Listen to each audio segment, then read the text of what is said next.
Good evening and welcome to the Plastic Crack Podcast, proudly sponsored by reapergames.co.uk. So Jim over at Reaper Games does some amazing deals for yourselves. You get 20% off Perry miniatures, plus if you hang about, there may be an extra discount code as well. He also does things with Oathmark, Frostgrave, Warlord Games, so be sure to support him. Check out his shop in the show notes below. I believe I put a link in there. I should have done anyway. If there isn't, shout at me. But yes, thank you, Jim, for sponsoring us this month. And if you're interested in sponsoring the Plastic Crack Podcast, send us an email. Right. After all that goodness and my... Got it all out. My freeze frame. Ken, that's something you got to do. You've got to thank. Thank you. Do it now. Replay. Just not give you a gentle prod with a paintbrush there. Yeah, cheers. Yeah. So, yes, good evening and welcome to this Wars of the Roses themed episode. So, me and Martin have got one mission this whole episode, and that is to get Steve into Wars of the Roses. I feel like it's not going to take much, to be honest. But well, no. The fact that Jim does 20% off Perry miniatures is a bit of a... You might want to hang around for a bit longer. Yes. There is. I can say there will be a code at some point in the episode. I'm not going to tell you when, so it might not be at the end, and it will only be up for 5 minutes. So it means you're going to have to watch to find it. Look at that. If I end up spending any money in the next 48 hours because of YouTube deviant, there's going to be hell to pay. Just throwing that one out there right now. I really, really, really hope that you spend loads. I'm interested to see what we can achieve. Yes. Well, me and Martin were talking about Kings of War. Is it Kings of War? The basing? Yeah. Arse. That's just like it's just so up my basing. I was gonna say up my basing alley. Then that just sounds disgusting. Your basing alley should not be discussed. No. You're fucking dreadful. You love. Apologise for that. That's foul. Oh dear. But yes, guys, like I say, it's going to be Wars of the Roses themed, and this is a brand new project for myself. Believe it or not, this week when we come on to what we've been doing, I've actually done something. So I haven't done anything because I've spent a lot of my week talking to Ken. Yeah, pretty much. Yeah, pretty much. And so Martin's hobby time has been spent talking to me. So yes. So yeah, guys, make sure you hang around. Jim does some amazing like custom boxes and stuff as well. So like if you need sprues, he does individual sprues, which is absolutely awesome. Martin's got one right there. Literally got one in front of you. So custom boxes. You do. Is that Wars of the Roses? Yes, it is. Yeah, it is. Of course it will be. What else is it going to be? Well, no, exactly. I don't like it if I can walk anywhere in my house and I can't see a box of Perry stuff somewhere. No, it's got to be Perry. I start feeling a bit nervous. Yeah. To be fair though, Perry's at 20% off plastic is quite a rarity. I don't know anywhere else that you can get that. Quite frankly, given that I've been teetering on the edge of War of the Roses for a few weeks, that's dangerous. It's very dangerous. It's more than very dangerous. So yes, we're man down this week, aren't we? Dom is on holiday. Yeah, I'm sure he'll pop in, and it's going to be weird actually because it's been a while since there's just been three of us, isn't there? Yeah. And then next week, I think it was when I had my bad. Yeah, I think it was when I had my bad back. It was. Yeah, and we were taking the piss out of you royally with it. Yeah, I don't remember, but then you were gone the week before that. That was good fun as well. Then it's just me. Yeah, it's just me and Steve next week. And literally just you and Steve. So it should be a very interesting. We'll pick something, won't we, Steve? We'll pick something heavy metal themed. Maybe. Well, I think Luke. Look at Luke. Luke straight on it. Yes, straight in with the Slayer. And look, he's wearing a German helmet, so yes. I'm on theme. Dear, oh dear. No, that's cool. So, guys, kicking this off then in regards to Wars of the Roses. You can ask us what we've done. Yeah, of course, yeah. See that I'm not with it. Yeah, what have you done this week then? You just said nothing. Nothing. No. I've done a couple of things. Just because I've gone to the effort of saving some pictures. So I've done no painting whatsoever because my painting time has been otherwise engaged talking to you. No. I, as some people may saw, managed to have a game of the Wars of the Roses. Yes, and I have a few pictures from that. So here you can see some lovely river fighting going on between the Yorkists and Lancastrians. That bridge, like if we were doing 1-for-1 on casualties, that river would be absolutely clogged. They could have just walked over the bodies. It was that like bad. It's ridiculous. Yeah, the bridge. I'm not going to ruin anything for the battle report, but that bridge changed hands multiple times. I'll do another one here. So that's a later engagement in the game. Here's one of the initial engagements on there. Ken, you might recognise the livery of the Lancastrians there. You bastard! I know. But, that was. I heard they won. that was good fun. I can say that's Northumberland. Yay! Can you tell who they're fighting against, though? They are fighting against Warwick. Oh, yeah, they are. But that is a Warwick flag, and then there's Geoffrey Gates at the front. I realised, we'll probably come on to this later, that one of my key commanders, I haven't painted anyone up in his livery. I don't know why. I was looking for him. I was looking for him. I was like, I haven't done anyone. Shit. That Geoffrey Gates, though, was he one of Warwick's? He was one of Warwick's like chief. Sort of thing. I like the term underbitch. He was one of Warwick's like loyal men, like through and through. Not only did he sort of support Warwick, he like went out of his way to cause problems for other people. And you remember that guy that I was talking about last week that did all the executions? Geoffrey Gate is one of the few people who managed to like get away from him, who managed to not to be executed by him when he was caught. Really? So yeah. And then he buggered off to France, and then he sort of sat on the other side of a channel, like going nah at this bloke. But then on the other flank, I thought we had some light cavalry going in against some stuff there. So there's a few. There was a very, very fun game, a lot smaller than the last game, but basically what I've been doing, I'd been spending my painting time. I'm going to share this because I think, as people know, I've been trying to work on some campaign rules, and yes. I know I've sent it to you guys for a once over. We've got a sneak peek. Yeah. We're just play testers. Yeah, and but I'll share the. That's what I've decided to call it, and it's a very, very, very, very early draft, and we're trying it out for this battle on the screen is the first battle of our Wars of the Roses campaign between me and Matt, the guy I play against, and we're using this system, play testing it and changing things. But that's the name we've gone for. You didn't go for mine. Blood will be thy end. Bloody will be thy end, which is a quote from Richard III. You didn't go for my suggestion then? No, your suggestion is going to be the expansion or the publishing name, which was Bastards on Parade. But do you know what? I've had so much fun writing that, and that's why I didn't do any painting. I really, really, really got into it, and it's something that I've been making notes on and working, like scribbling things down and writing ideas on for ages, months and months and months. Basically, if I had a spare moment or if you have an idea, I've got a notebook which is meant to be for work, and I'd write it in the back, but now the back has become the front. And like, right, okay, so it's just been really good fun, just coming up with some mechanics, and it was just a good. To be fair, I'll be honest with you, I haven't had a chance to read them yet. That's fine. I've heard, it's going to be a while. No, but what I've heard from Dom and that, and what the guys were saying in the chat, and what you were telling me, but to be fair, you explained it to me all over the phone anyway, so I pretty much know it anyway. What you were saying, it sounds friggin' awesome, and the way you can actually use it is going to be really cool. The idea is that I want to make a system or work on a system which you can explain over the phone, if that makes sense. That you don't have to go and now turn to page 5. And in fact, look, it's up here. See, there's my little current playtest. It's 12 pages long of charts and tables and stuff, but nothing that's going to there's not like masses of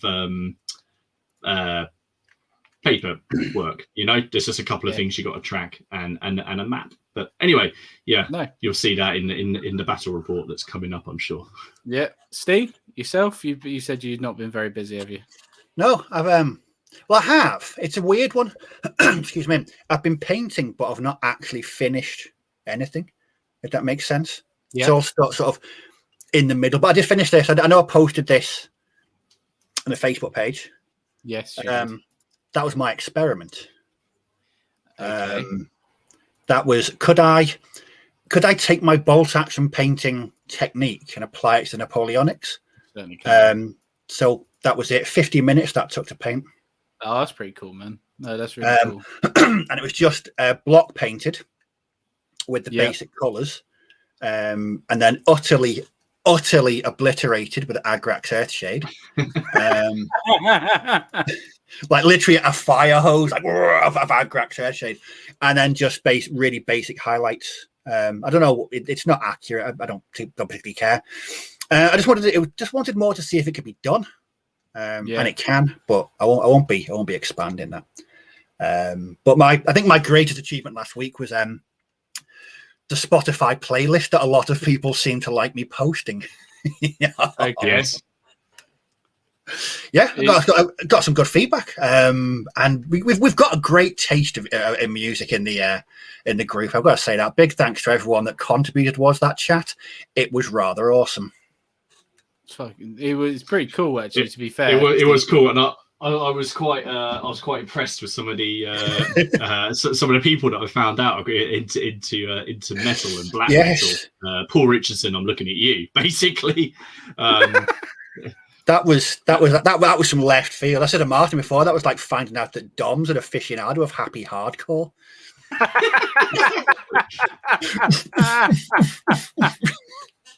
Oh dear, oh dear, oh dear, oh dear. Oh, right. Moving on. Happy hardcore. Love it. I will say hello to you guys in a minute. Just going to go through what I've managed to do this week, and let's get started off. So, it's been a Wars of the Roses week, funny enough. So, my first unit, waiting on my flags. Yay! Waiting on my flags. I posted them on Sunday. Yes, excellent. So they should be here probably tomorrow. So yeah, I've been a bit naughty as well. So I've pretty much bought the entire Lancastrian flag catalogue from Freezy Water. They're being sent to Martin to be put onto some nice paper, and then he's going to make himself some, aren't you as well, Martin? So yes, very nice. I am. Well, I'm only missing. I worked out that I'm only missing one set of flags, which is irritatingly annoying. One of the ones I need. Which you're going to. I didn't realise till today. The man is posting them tomorrow, so you should have them soon. So yes, this is a French mercenary unit, and I've done my first livery. Whee! I tried to anyway. It's a bit shit on his pauldrons. There's pauldron in it. The thing on the shoulders. Is that right? Yes.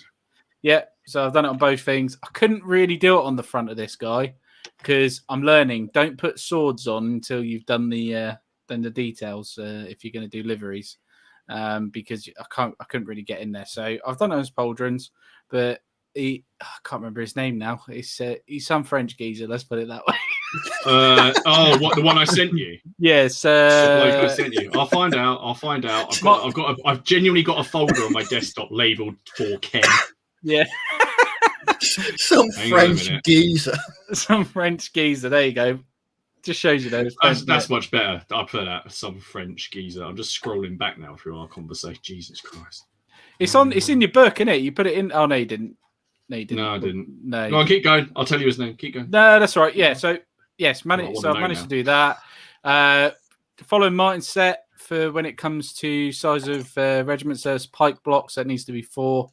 I say regiments. It's not regiment, is it? It's a retinue, isn't it, mine? What that is? Yeah. So it's just like a company or a regiment. It's Pierre de Brézé.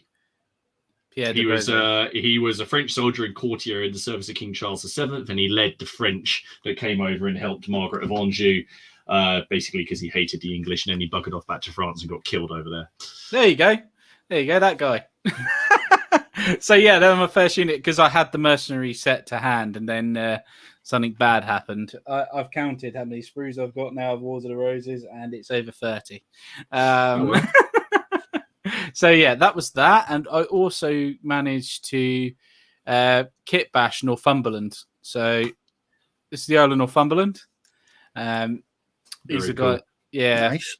Yeah, quite happy. You can't really see, but on his right arm, his sword's held down. He's got his sword held down there. So that's mounted. So he's going to have his fishtail with one of the guys, and also his personal banner there as well. But I've also done a foot version of him. He's right there. So I've used King. I've used it's Richard III, isn't it? It's meant to be Richard, but to be honest, it's just a guy with a tabard. So just a guy. Pretty much. Yeah. I've used the guy with a tabard with the swords. The arms are not actually glued in place; they're just held there because I'm going to paint the tabard properly, front and back. And if you notice, his helmet is the same as on his horse. So I've managed to get the same head, so it crosses quite nicely. And his armor is pretty much the same as well. They are so because of our admission to get Steve into it. How have you found kitbashing? Because you are not a natural kit. You are not a natural kitbasher, are you? I'm not. So how have you found these Wars of the Roses kits? Oh, Steve, see this set here. That's got 6 different sets worth of Perry plastics on it, and they all fit each other. I can't hear you. I really can't hear you, mate. It's Can you hear me, Martin? I can't hear you. I'm trying not to, though. Yeah. So there's 6 different kits worth of Perry's on there, and you can't even tell, and it's just awesome. It's awesome. There's no other word for it. I've never found kit bashing so easy. I've been mixing in 100 Years War stuff as well. You can't even tell, and makes great for like my dead marker. Oh yeah, I haven't even shown that off, have I? I'll take a picture of that and I'll put it up a bit later. Yeah, my little dead marker. Let me just take a quick picture of that. It's very cool because like those kits are all interchangeable, and it lets you just put some especially when you're doing large multi bases, Steve. It lets you just add some flavor to each base, because it can get, and I know we've got a lot of Napoleonic players in here, and I've done an awful lot of Napoleonic bases, as is Ken, but it can become very uniform and very tedious, very ranked up. Whereas in this, because it's medieval, you can get away with a little bit more, because we don't know.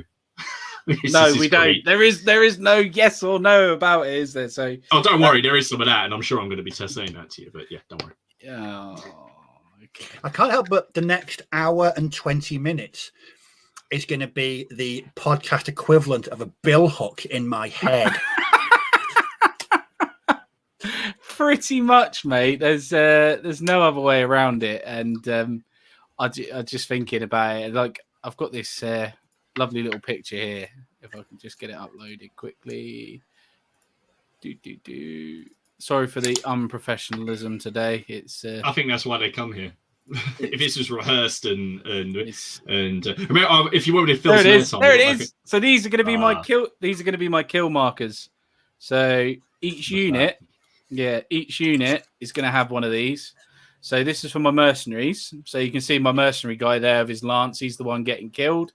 He's being killed by one of Warwick's men, which I'm sure makes Martin very happy. But I haven't got the best angle for it yet. But the actual head on there is moved away slightly accurate, and the sword is embedded in the head, which I'm going to stick a dice on it and do that with every single unit. I think we need to point this out to Steve, Evil Jim, not to pile on, but they can easily be used for Kings of War with multi-basic. Exactly. I'm gonna. Do you know what? I'm gonna be throwing yellow cards out all over the shop tonight, aren't I? It's gonna be like just yellow cards all over the place. Anyone can say what they like. There's no enforcer. There's no enforcer. Apparently, Dom's enjoying himself playing his Ultramarines at the 40k tournament. Oh yeah, Dom's in the house. I can see. So, guys, I'm going to just quickly run through and just say hello to everybody. So, hello, David Baker, Louis Baby's in the house, Nick Games here, Lionheart, Ham and Jam, Evil Jim Reaper, our sponsor, Rick Turner, Lazy Pirate Painting, Jump the Historians. I've never seen you, Time Jump Historians. Never seen you before, buddy. Hello, nice to meet you. Battle Matt's in the house, String Sevens in the house, GP, Gary Phillips, Sophia. Hello, Sophia. I've never seen you before either. Welcome. The Stoic Steve, John Carter. Richard Taylor, Corey Hallen. Oh my God, there's so many people. Josh is in the house. Culloden Painting Studios. SJM66, Old School RPG. Neil Bennett, Steve Harbour, Julian Dale. Oh my goodness me, there is a lot. Luke You're not allowed to breathe. Keep going. ZKFF, Imaginary Conflicts, Lionheart. If I haven't said you already, bud. James Cutts, Mr. 95th. Friends of General Haig, Danzig, and I think we're caught up. Yorkshire Dragoon, and Owen Douglas, Billy Goat Wargaming. Oh, I love it, mate. That is so cool. I love it. Absolutely love it. Oh, that is such a cool little animation. It's wicked. I think that's Bob Point, isn't it? If I remember rightly, because he's got a picture of. I've seen him in some of the groups. He's got a picture of that goat. I think it's cool. Rob Jones, Glenn Moss, and Carl G. If I've missed you, I apologise. Oh, Granapago. Oh, I can't fucking say it. You say it, Martin. Granapago. That's it. He's in the house as well. Oh, right. Thank you, guys. So, yeah, right. Again, let's crack on. Wars of the Roses. 28 mil, 6 mil, 10 mil. So, I'm not going to say who it is, but there is a friend of mine, and he has bought some 28 mil Wars of the Roses. He might have messaged you, Martin, about buying some, but he's today decided to go 10 mil, and he's changed his mind, and he's gone for the smaller scale just because he thinks it's going to work better on the battlefield and get units out quicker. What are your thoughts? Is there any reason you wouldn't do it in a smaller scale? Would you do it in a smaller scale? What scale do you think suits Wars of the Roses? All right, I know who we're talking about. Right? Yeah, you know. I was sitting there, Ken has a friend. Gee, I was sitting there going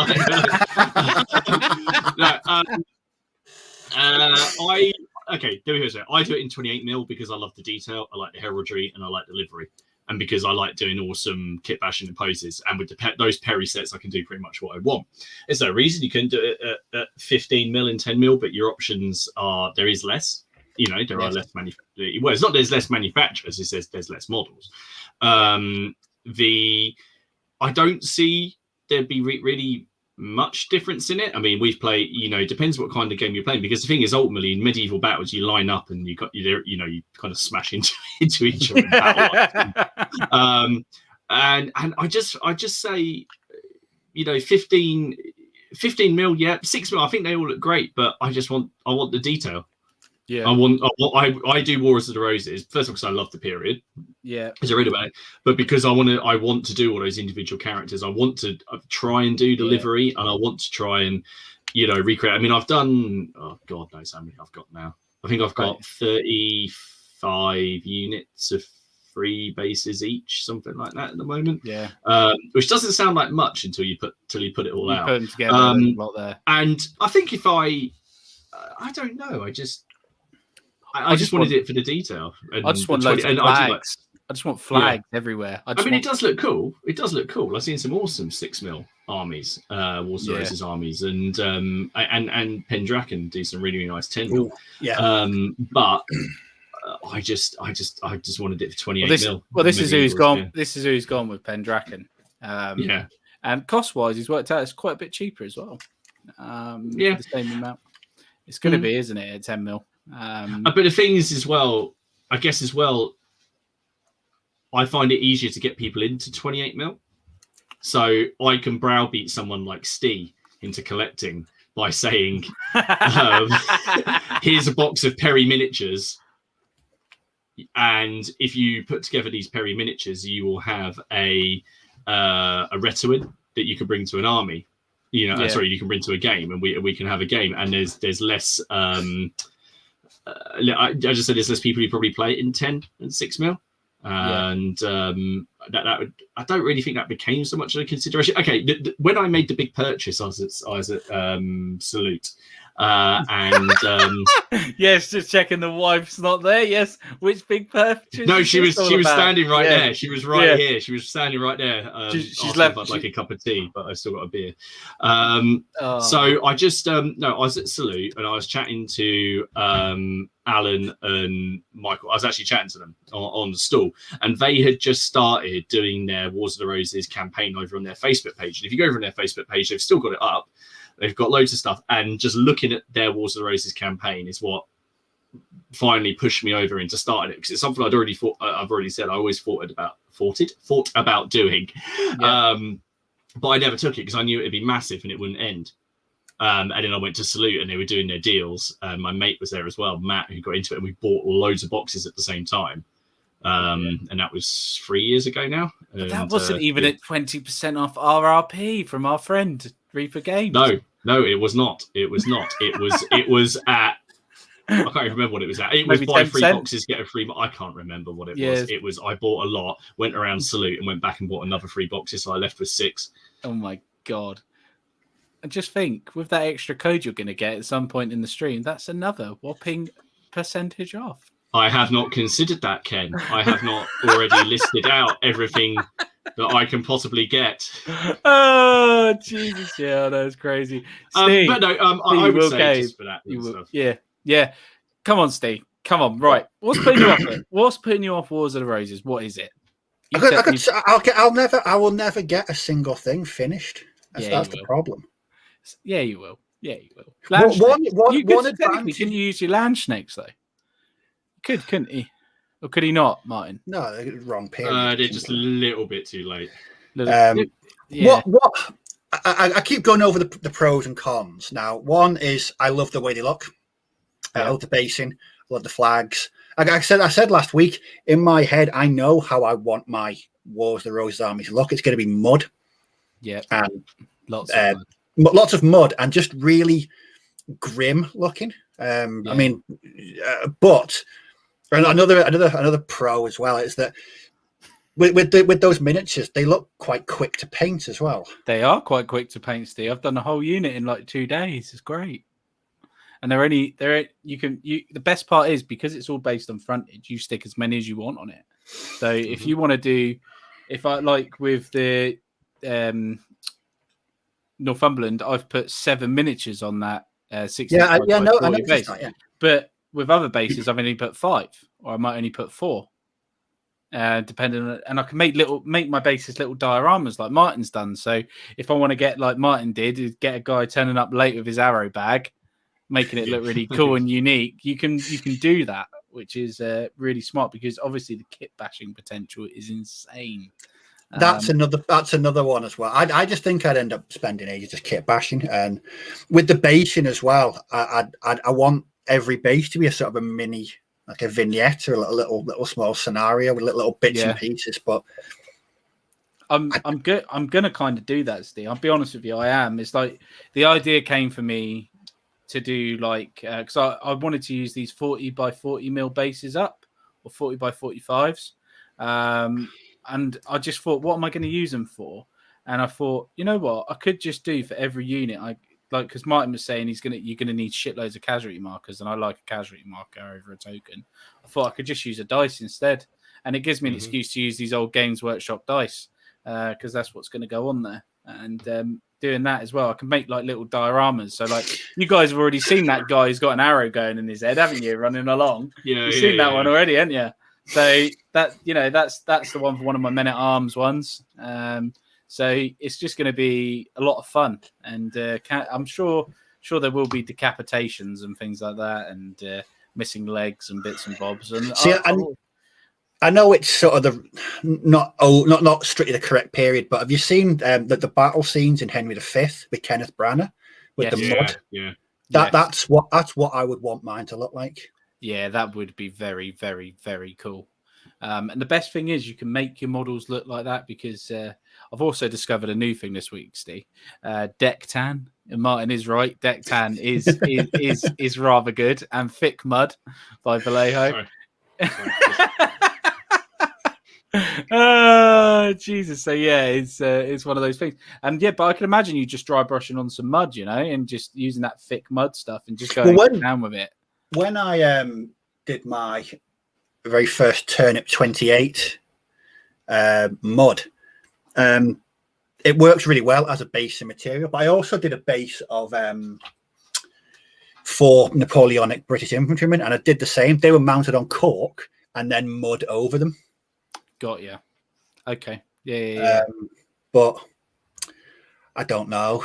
I do it. The chat's quite funny. It's like 50-50 cheerleaders in there. Yeah. Someone wanted me to take the plunge. The other one's like, no, stick to your guns, Steve. Stick to your guns. Stick to your guns. He's. Do you like your new title? Not Germans. I don't mind. Richard rules. Richard rules. That's true. It's true. He does. Both of them did. Yes. But that's they did. That's where I'm up to in my sort of. I'm balancing it in my head, pros and cons. Because I just think of all the bits and pieces. So I'm doing these cowboys and doing Landsknecks. Cowboys nearly done though. It's all right. I know, but I just think I'm going to buy a couple more boxes because I've got plans for what I want to do with that box as well. And then on top of that, I've got more bolt action that I want to do. Yeah, no, it's cool, man. But what you could do is just buy yourself one box, and then you can make yourself a little retinue. Ken, rampant. We're gamers. You just said just buy yourself one box. Let's dabble with the truth now. That doesn't ever happen, ever to anyone. No, it doesn't. Especially to you. No, I'll just buy the one box. Actually, I bought 17 instead. I just bought 17 of them. But no. It's cool, man. If you know, it's up to you at the end of the day. But we will force you to do it. It's fine, even if we just send you some. So there. So, okay then. Theoretically, say I did choose to get involved. Who would I go? Well, I personally see you as a William Stanley. I see you being the guy that just keeps on, who basically waits until he knows who's going to win, and then he joins the battle. Yeah. So you could do that, or you could do something smaller, like you could do the Scottish, or you could do the Irish, because it's only a smaller force, isn't it? Yeah, but they're all metal. The Irish Kern are all like metal minis. Oh God, no. So Lee's just put that the House of Lancaster needs my basing and kit bashing skills. Yes, it certainly is getting mine. It is. He's got my. Do you know what? I'm actually really proud of that Northumberland. I'm not going to lie. It does look cool, dude. And as you've said, you're going to do all yours by kit bashing them, aren't you? So you can. There's just so many. It's just ridiculous. There's just so many people you could pick. I don't even know where to start. It depends. Yeah. It depends if really it just comes down to if you want to do the sort of early part, the mid part, or the late part, early, middle, late war, really. Or the ball.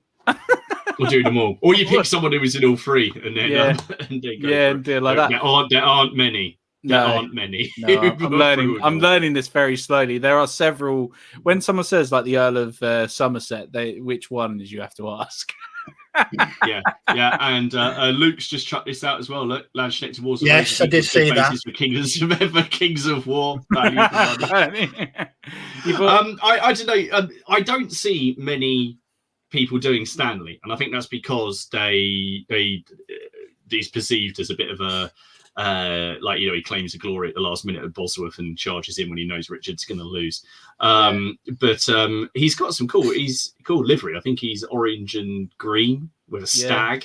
There is some pretty cool livery, and that's what it's all about. But Bronzo's asked, he said, what rule system we're using. So we are using Hail Caesar, and it's kind of a custom Hail Caesar, though, isn't it, mine?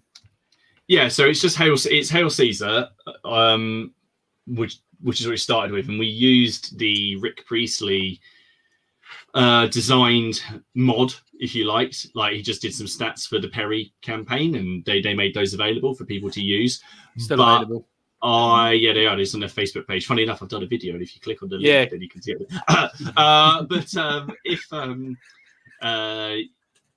Basically, we wanted to go a little bit more detailed than he'd done, but they had about 16 people in this campaign, so I can understand why they didn't.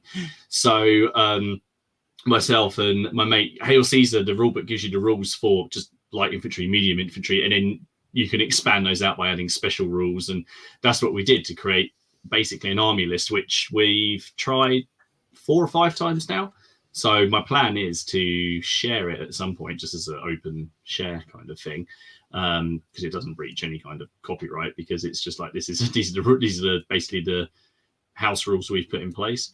But I've also played Nevermind the Billhooks, and I'm trying out where is it?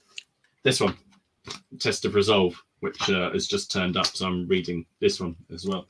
To have a look at that, so I'm very excited. Very excited. I really do fancy having a look at that as well. I was reading up about that. It does look pretty cool. But yeah, so that's the rule system we are using at the moment. I can't wait to actually play it. There's someone here said about your bloody land. Oh yeah, you said that. But Owen Douglas has said about I'm doing Saw the medieval films in miniatures. To be fair, from what I've heard of some of the absolute psychopaths that took part in War of the Roses, I think they'd fit in pretty well with the Saw films, especially the guys whacking poles up people's jacksies in Southampton. Yes. Yeah. Is he a Yorkist? Tell me he's a Lancastrian, because then I'll be happy. Oh, what? The one who did the executions? No, he was Yorkist out and out. Oh, damn it! He was so Yorkist that the Lancastrians decided to execute him in London, and he asked for his head to be chopped off in 3 strikes for the Holy Trinity, but also for the Trinity of York, which is the Parhelion, the 3 sons, and also the 3 sons of York. He was that loyal. He was like, take 3 strokes to cut my head off. Jesus. He was also clearly born again hard.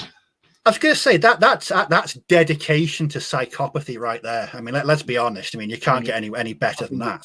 I think it's more than that, isn't it? Just craziness. That is absolutely nuts. But yeah, Lancaster, Steve, the House of Lancaster needs your So okay then. Go on. No, I was going to ask a question, but see, I did watch that. Remember that I watched that documentary last year about War of the Roses. Because I was messaging you guys saying what a complete set of bastards, which seems to be every single episode. But I know it was interesting. But it's not like Bolt Action where you just choose a nation, though, is it? No. But it is quite free because they all change. There's very few that stay on one side or the other. So it's very, and also the thing is, even if you collected. I don't know, say for example, you collected a known Yorkist and you wanted to give me a game and I've only got Yorkist, because they changed sides so much, it's not out of the question that we can do, what if? This is Yorkist Rebels. There you go. Well, that happened quite a lot as well. So, it's the Yorkist, effectively the last phase of the Wars of the Roses is Yorkist for Yorkist anyway, because there's no Lancastrians left. So they had to go and get some guy from Wales with less of a claim to the throne than me, and give him a chance to do it. Oh, Jesus Christ!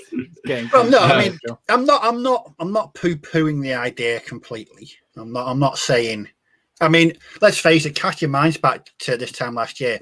Who thought I'd be painting Landsknechts? No one. Who thought you'd be painting anything but Germans? Exactly. I've painted nothing German this year. I mean, tonight I'm painting Landsknechts and cowboys. Oh dear. So back to the gaming side of things then. Obviously your video has explained quite well in regards to unit size and all that sort of jazz. So if you want more details, proper details, see Martin's video. The link to my channel in the description. Don't forget our channels are in the description below. So if you're new here, check them out. Give us a little like and a subscribe. It goes a long way. But so I'm following you along this journey in regards, because we're going to end up playing together at some point. I can see it, obviously. So rules for unit sizes then. So 3 is your standard, isn't it?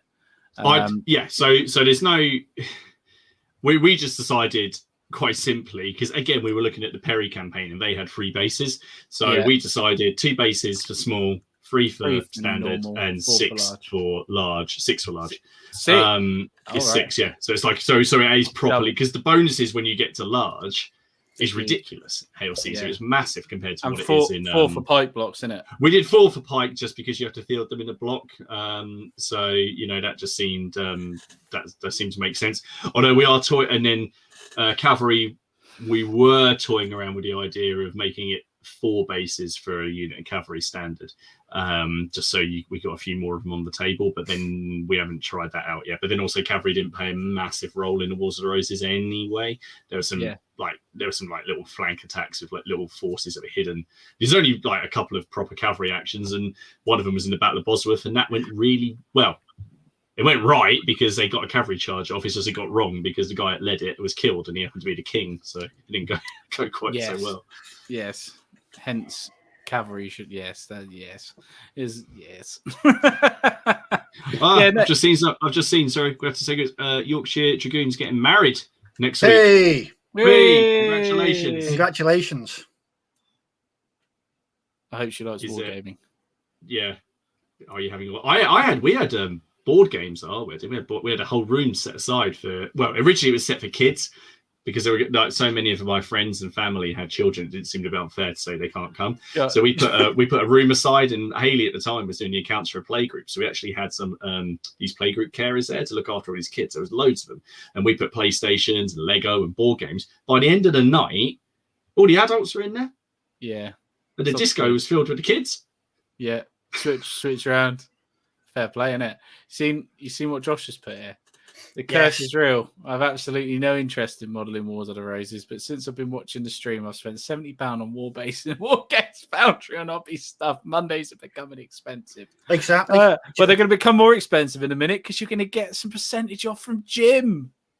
It's going to be crazy. Everyone's going to go mad. His shop's going to be like crazy. I can't believe it's just going to be crazy discounts. Crazy discounts. If you go anywhere else, I should probably finalise my order before the end of the stream. Yes, I would. Because I'm trying to think what I can do to not spend money. I might, leave.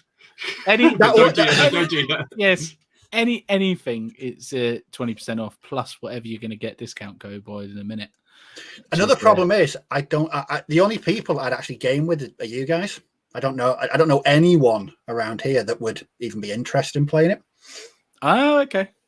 No, that's fair. That is the one thing that draws me, that stops me getting into things like the Zulus. Although our friend, I've got my thing to open. Oh God, yes, I've got my thing.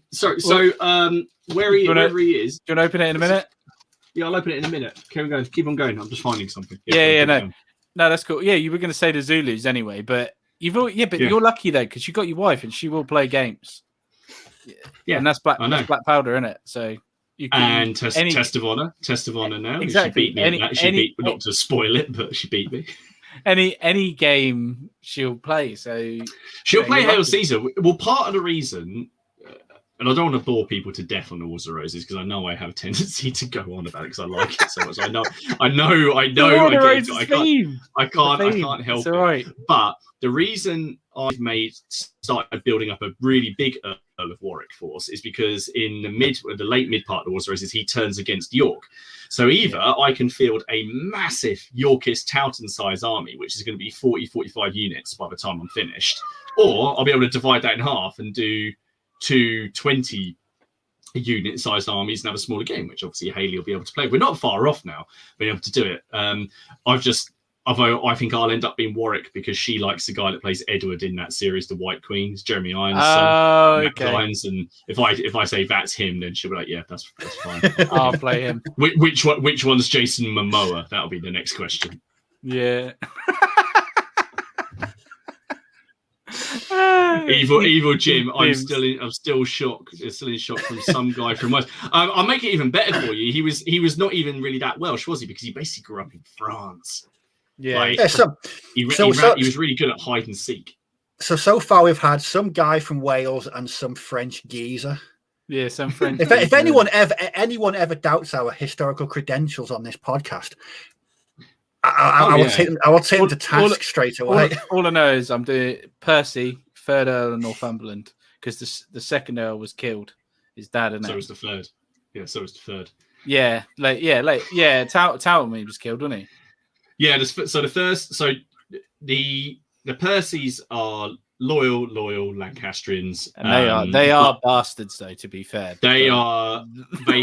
The thing is, before being loyal Lancastrians, they have a very Salisbury. Long and ongoing feud with the Nevilles, who are the Earl of Warwick, the Earl of Salisbury, the Marquis of Montague, and all of their relations. And it's a bit like the whole Hatfield-McCoy feud kind of thing. Yeah. And so what happens is when it's not, even though the king technically should have the support of everybody, when Warwick throws in his support and Salisbury is related to the Duke of York, so the Percys automatically go Lancastrian, and there's all these little feuds. So there's all these little battles that you can play anyway, like little skirmishes, where one of the Percys, it's Lord Egremont, ambushes a Neville wedding. Yeah, that's fucking. And I've just been listening to that in that book. the Nevilles get revenge by having a big battle with them and kicking their ass. Yeah, and to be fair, there's other feuds in the southwest. Yeah, there's is it the Battle of Pilton down there, which was like another little feud that kind of goes on. And then when you haven't got these, because it's not like it's a continual war, there's lots of like little outbreaks of violence, and then it goes quiet for a few years. There's always like raiding, like Richard III goes off and invades Scotland and captures Berwick and goes all the way to Edinburgh and sets up court in Edinburgh and just comes back. He gets all the way up there. Yeah, because at the start of the Wars of the Roses, Percy's second Earl, his first son. Oh, what's his first son called? Oh, he's Dave. No, should be David. No, he's in Scotland, isn't he? That's why he sends his other son, his second son, to ambush the wedding, doesn't he? Percy. Yeah, Egremont is the one who ambushes the wedding. Yeah. So Egremont's he ambushed the wedding, but his first son's actually in Scotland at the time of 1,000 men at arms, isn't he, and archers and stuff. Yeah. So there's loads of stuff going on, and the thing is, while this is all going on, there's loads of wars going on because then you get like the Burgundy, who are sided with the Yorkists. You've got France, who side with the Lancastrians. There's German, Swiss, Danish mercenaries. There's the Irish Yorkist supporters fighting the Irish Lancastrian supporters in Ireland. So you've got battles taking place over there. It's just it's quite So no, you two, shut up. Right, someone just piqued my interest. Then can you do mercenary forces then? Yeah, that's what mine were. Mine are French mercenaries. Yeah, there's loads of mercenaries that take part. The main ones are the Burgundians support the Yorkists because the Burgundian king is married to Edward's sister, and the French support the Lancastrians because Margaret of Anjou, who's married to Henry, is French. So you can bring in loads. So theoretically, if I was to do a mercenary-based army, then what would I need to include with that to ally them to either side? Well, the thing is, we could just use them to either side. There were some Burgundians that ended up in Lancastrian ranks at one point. But you could just buy, for example, the mercenary box from the Perrys. The mercenary box, it's just up here. And you get 40-odd mercenaries in it. So that would let you create a pike block, a unit of handgunners, a unit of crossbows. You buy a commander. There you go. Bun. That's a very, very small force. Two boxes would be a decent size. You could have like 2 pike blocks, these two small units, because you know those purvey shields with the crossbowmen behind them. Yeah, they come in that box. But you get loads. That's it. Them. They are there.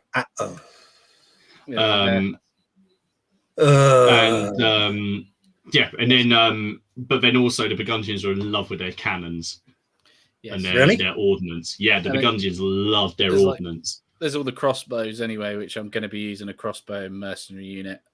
So I could literally just field mercenaries, an army of horrible git mercenaries. And you think that mercenaries box will cost you like 16 quid, and that's a whole army, like a little army, £16. A little force that you can add side up. What about cavalry? Cavalry. They do have the Perrys do a. So I don't know if this is going to. I can't believe I'm actually thinking this over in my head. So the Burgundian cavalry were quite big. And they you can buy like a Perry Burgundian cavalry wing, which is 3 boxes of heavy cavalry led by, and you get that's how you get the metal King Charles miniature that leads them. It's for a secret code. It's just so much into it. Oh dear. Yes. You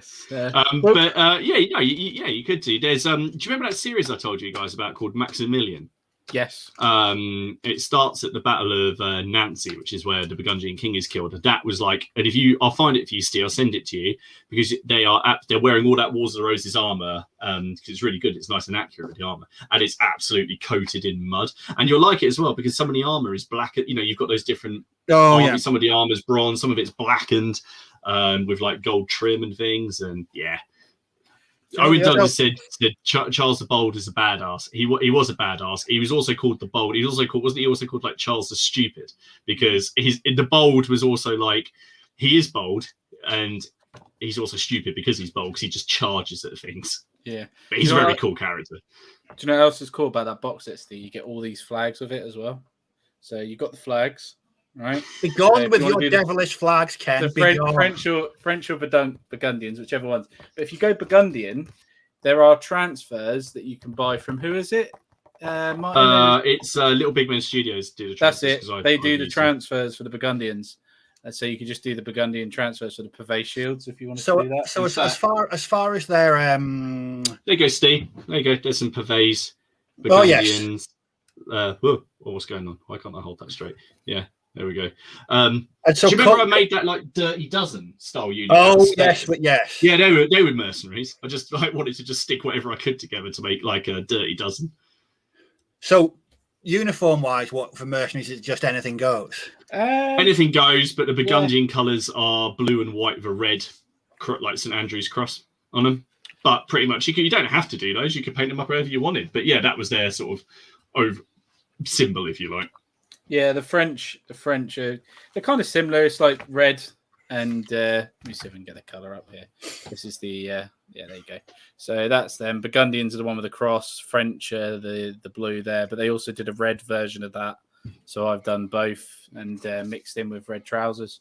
But then I just found a Lord, like Martin said, he showed me one. I've got and the other cool thing, what I really think is really cool about it all is obviously when you've got your knight, he's got his own coat of arms standard with him. So that's to show where he is on the battlefield, which I think is really cool. I really like that. And he has the guy next to him holding that, his squire. Yeah, I think that's pretty awesome. Shall I bring up my little slide? Bring up your slide. Okay. Yes. So you're on about these, yeah? Yep. So that is exactly what I'm on about. So my Northumberland in the bottom right hand corner, he would have that next to him in battle. Look at Warwick's livery is an absolute arsehole to paint by the looks of it. yeah. I know it's great, but this is the one where I'm like, I could just paint him. I don't always wear them, like some of them are just in armor. But I was like, but that would look so cool if I managed to do it. Yeah, Falkenberg's, which is the one in the bottom left, was quite fun to do. So so you've got the ones at the top, the swallowtail, fishtail standards, which varied in length depending upon like the rank of the noble. Now we don't have loads of information on those, and a lot of them are quite conjectural. But the colour that's on the top is the colour that goes on the right hand side of the livery jacket. So on the Duke of York, on Edward's one, his colour is blue on the right, Murray on the left, and that's where the livery badge goes, the sun in splendour. And likewise below that, that's Beaufort's livery, so white on the right and then blue on the left. But so they're those standards. But some people think that maybe they weren't used by anyone other than cavalry, but there's been some experimental archaeology that shows they can be weird. They can just be put on a pike and carried in combat. So the rule of cool, the more flags, the better. And then you've got your coats of arms, which is the one like Ken said, which is the one like in the bottom right hand corner, which is Northumberland. So that would be near him as well. That's his personal coat of arms. And then you've got livery flags, like the one directly above it, which is one of Edward's, or the Sun in Splendour, which is just what he'd dish out to his units, just to go, this is mine. Or he might have one livery flag with units with Bill and Bow, or Bill, and then he might have another livery flag with some bow. Also towns would like sew a different badge on there to show, well, these ones are from Cambridge, these ones are from Southampton. Southampton would clearly just be a bunch of stuff being shoved up jacksies. And then because that's from the Perry socks, and then you've got your actual livery colours and stuff like this. Yeah. So the thing is, you can't. Again, some of this is conjecture, and it's just based on because the coats of arms are all recorded in London. There's like a massive depository of what everyone's were, and you can kind of work out what their badges were. So they're pretty much that's good for it. Most of the Yorkists tend to be sort of Murray and blue or red and blue, so which is a little bit boring at times. This is it. But John, I was going to say about that, the top left one there, John, Earl of, I think it's Oxford, is it? That one, the yeah, star. Earl of Oxford. Yeah, it makes me think of the all-star American basketball team for some reason. It just, it just did. Maybe that's where they stole the idea from. But yeah, no. But Jim's just put it here. So just so you know, because obviously I didn't really explain it very well. When you go on the gym site and you can see stuff, anything he's got there, he's got like in stock. He's saying here, if he does like he does the plastics from Perry. He orders them, so he has to order them. That's why obviously you get them at a good discount. So you just send him a message and he'll get back to you with a price. He orders it and he'll send you an invoice, either PayPal, whatever service you use, what Jim's using, and then you pay for it, and then obviously it comes to you. So yes, so don't be put off if you don't see it on there. That's the same with anything. Just a quick, Jim, if you see any messages from me on Facebook or smoke signal or email, just ignore me. Call an intervention. Just delete the messages. Don't. No, this is it. Oh dear! Someone called the authorities. These two. Who's put that?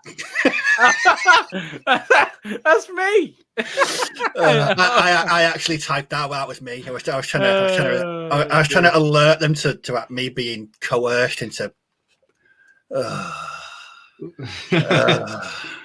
Lou Baby's put what's posted like. Jim will let you know that in the chat. I'm sure he will.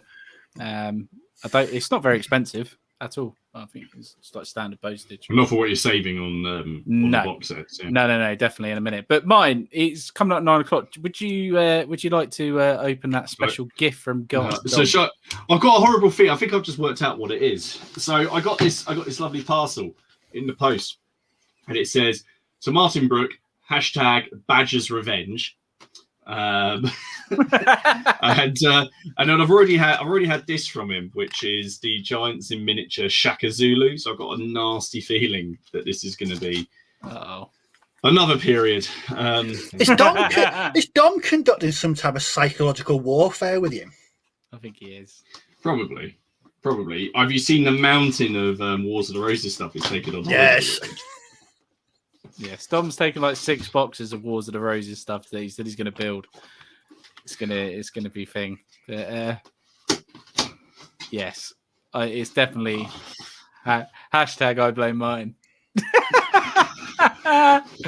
So while Martin's opening that, Steve, your hobby this week then? What do you reckon you might get up to?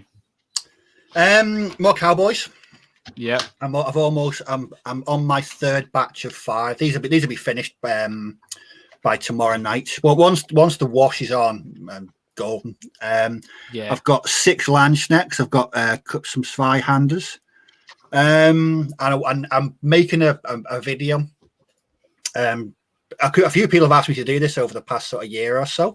So what I'm going to do is kit bashing from the very beginning to the very end, and actually film the entire thing. Show me picking the bits and pieces that I'm going to use, and just show me preparing the miniature, putting it together, and painting it. So right, that's going to be pretty cool. To be fair, I love your kit bashing, man. Your kit bashing is like so good. I just get so jelly about it. It's just like I look at your stuff and I'm like, it's all unique. But the weird thing is, I've only ever kit bash bolt action. So kit bashing sort of War of the Roses would be tempting. It would really be tempting. Would you like to kit bash some Zulus? Dom, you're a monster. Thank you, but I hate you. So he's got to have this done by when, Dom, next week? What? That ain't gonna happen. I just looked at the insert. There's casualties in here as well. And skirmishers, and married and unmarried. Oh, Dom, How many minis are in it? 38. Oh, how much is that at discount? Like 33p? 33p a model or something? That's crazy. Crazy. I know. Thank you very much. Let's put Dom with that next week with more painted and based. Yeah, you're joking. Dom will have had those painted and based walking to the car. Never mind on holiday. You could have painted and based these. Oh, now you're gonna have to do research of how you're gonna paint. That's another Perry box. I don't know where to put them. I know where I'd like to put them. Actually, there's no room. Hashtag Badger's Revenge. This is Hashtag like Badger's Revenge. This is like Steve every minute of this stream. Temporary photo. No, because it's even worse now. Because since you said, with 2 boxes, you can have a very, very decent sized fort. Yeah, oh yeah, definitely. Yeah, 100%. 100%. But you don't even need to buy any metal commanders. You can make them yourself out of the Kitbash. I know, but I won't just buy a box of mercenaries. I'll need some War of the Roses sort of other figures, and maybe some 100 Years War stuff as well, just to throw in and make it a bit more. That's what happens to me when it comes to. I'm not too sure, but Jim can confirm in the comments if he's allowed to break up the Perry boxes. I can't remember if he is allowed to do individual sprues of them. Jim, if you could let Steve know, because then Steve, you could buy 1 box of mercenaries and just get a sprue of the other stuff. No, it'd be a whole box. Yeah, but that's like 80 models. Well, look at those US Airborne. I bought 3 boxes of bolt action figures to make 1 platoon. Oh my god! Oh my god! Stop throwing those bloody Zulus at me. Dear. Yeah, you're gonna have to do them now, man.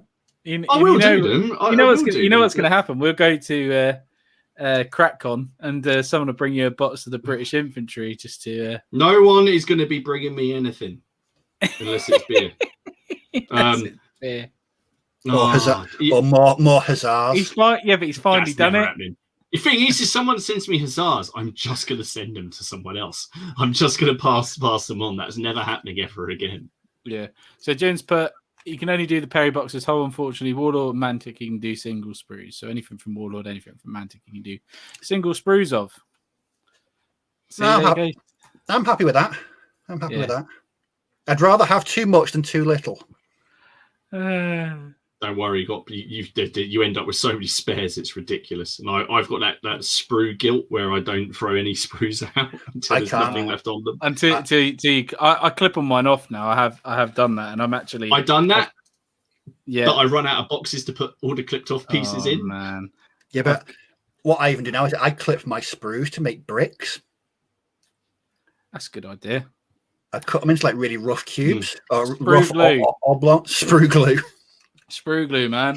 Someone was saying what to use the sprue stuff for, and sprue glue to, fill gaps is great. Really does help. But it's getting to that time, guys, where I think it's time for a bit of news. I know you said we haven't got a huge amount, but we have got one thing to announce, haven't we? We have got one thing that we want to talk about. So news time, I think.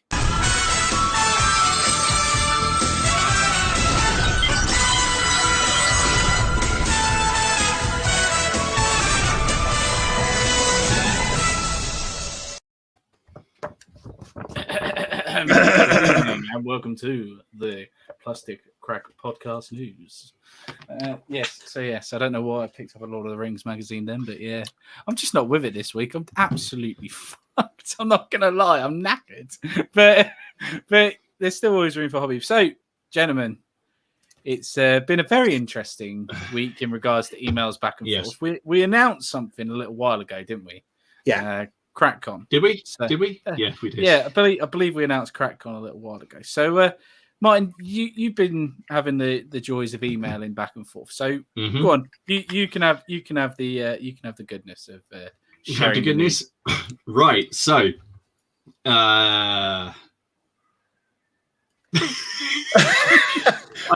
so the good news is, yes, it's all going ahead. It's on the 16th of October, 2021 at Boards and Swords Hobbies in Derby, which if you go on the Facebook page, there's an event on there. We are going to be putting up some more information, but we can now confirm numbers and prices and just a few other little bits and bobs because people had asked some questions. The only thing we'll say is bear in mind, as we said before, this is only the first time we've ever done something like this, so it's not going to be massive. We are limited by space, and also we weren't sure what the regulations and lockdown and everything was going to be, and we had to pick somewhere to book. And if this is successful, which we hope it will be, then we'll do another one. And there's nothing else to say it has to be annual.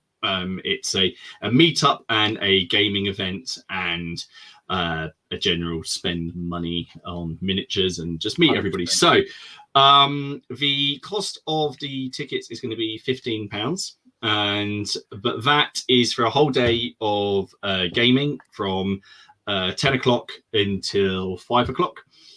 That also includes food and lunch and like tea and coffee when you register there. It's pizza, and isn't it? it's pizza in there, and they're also talking about getting like a buffet with like a local cafe as well. Yeah. We are going to have there might be a small amount of merchandise which we've been chatting about. There'll of course be some form of a goodie bag for everybody as there well. Will be a goodie bag. I was at my child's birthday party the other day. I was looking at those, going, "Oh yeah, no, badges. People like badges. Kids like badges, and therefore I like badges."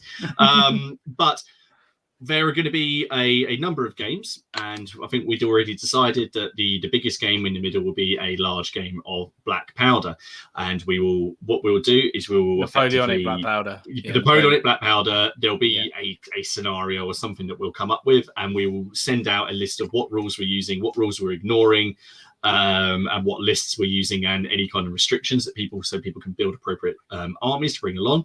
That being said as well, we've got access to a large number of other gaming tables. So people will be, if they've got tickets, will be free to organise games, or if people want to put on a game, then they can bring both armies and put on a game. We have got Stuart. Yep, from Minutes Around. We have Stuart, who's going to put... so they're going to be doing some Lord of the Rings stuff. Miller, who I know he's not watching today because it's his daughter's birthday party, so he can't watch. So he's watching on the replay. He's going to be bringing his Star Fort. He's promised. So there'll be some ECW stuff, but there'll also be some Dead Man's Hand and just other games. So we've basically got all these tables now. We are limited to 30 people at the moment, and not including us four, if us four actually go. And so we've got 30 places. What we'll do is in a week or two, we will basically put up a post and we'll release the tickets. But what we're going to say, there will be effectively a pre-release, which sounds a bit silly because it's not like we're bloody Metallica or something like, or Slayer, or something like that. Where we but it's simply so that everybody who wants to go has a chance, and that pre-release would be to people who are members of the Facebook group or who watch the stream. You'll just have to email us and let us know that you want to be involved in that pre-release, okay? And we will make the tickets available to those people, and they're limited to one per person, and that's just because we want people to have a chance to go. After a couple of weeks or a week, if all of those tickets haven't gone, then they'll just be open to anyone to get. But we've already had a few questions, and now I can answer those. Now, at the moment, regardless of what there was, masks will be required. Now that may change by then. That's just down to the rules of the shop. Okay, so at the moment, unless you've got a medical reason, it will be masks. They just want to keep a think about the safety of all gamers, because people will still be coming in and out of the shop. Store. I've already said about that. Children. So we've had a couple of people ask about bringing on kids. They don't count towards the limit, and they don't also have to pay to game. Kids game for free. We're going to enlighten the next generation of gamers. So if you want to bring your son or daughter with you, then feel free. They'll be able to, and we'll obviously all be able to move around and check out each other's games. You're not going to be stuck to the table. You are also responsible for your children in case. Yes, in the same way that we're responsible for Ken. Yeah, exactly. I've got those reins. Yes, we are not responsible. Put those on Ken. Ken will be on reins, so if we have like a bring and buy thing, Ken will definitely be on reins at that point. Yeah, I know. And that's the same thing as well. Some people ask about people with carers and anything like that. They come free as well. The only thing is if they want food, we have to know in advance, and they will have to pay a little bit towards food, because they have to order that in and get that ready. And likewise, we'll need to know things. We'll put this all out when we buy the tickets. We'll send out an email about anyone who's got specific dietary requirements or anything like that. So the ticket price includes like coffee, tea, and like pizza, but there'll be there's like a small coffee shop nearby. So they'll be bringing some stuff in as well. And there is obviously we don't cover this, but there is a travel lodge on the other side of the road. So our plan is that because we'll go there, we'll set everything up, get everyone in, get some gaming done.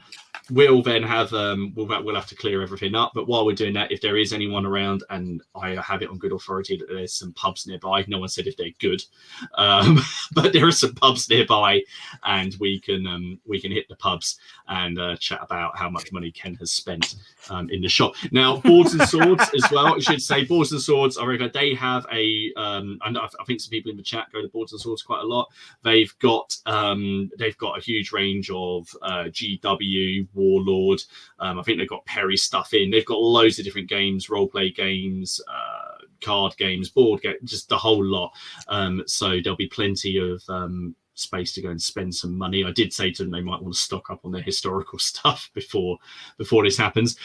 But we will also be looking at doing potentially a couple of T-shirts, won't we, Ken? Yes. We're having a look at some T-shirts, which will have to be pre-ordered.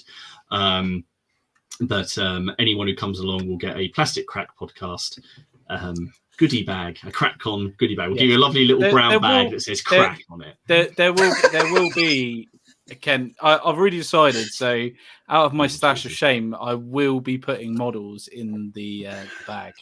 So you will. He wants them back. He just wants you to paint them first. Yeah. Every bag comes with a self-addressed envelope in it. And prepaid postage on it. So yeah. Now I understand people can have any questions. Like Battle Matt said, so can we email now or wait until it's pre-released? Feel free to email now. I'll start a list of everybody who wants to be included in the pre-release. If you're not on Facebook, Facebook, I was going to say don't. Okay. Okay. The only reason is because people are not watching on a replay and they won't get the same chance. So everyone there'll be a time you can email. We'll set a time, yeah? Well, no, I'm not talking about buying the ticket. I'm just saying if you want to be included in the pre-release. We're not selling the tickets yet. So quiet, Ken. Quiet. Adults talking here. Jesus Christ. No. Sorry. No, yes, if you'd like to be included on the list for the pre-release and you're not on the Facebook group, then please email us and just send us your details and I'll start a list. And then when it goes to we'll give everybody a date when that's going to happen and we'll announce that. Yes. There we go. Oh, dear. Oh dear. So yeah, if you have got any questions you want to ask, feel free now. We'll spend 5-10 minutes talking about it if you guys have anything you want.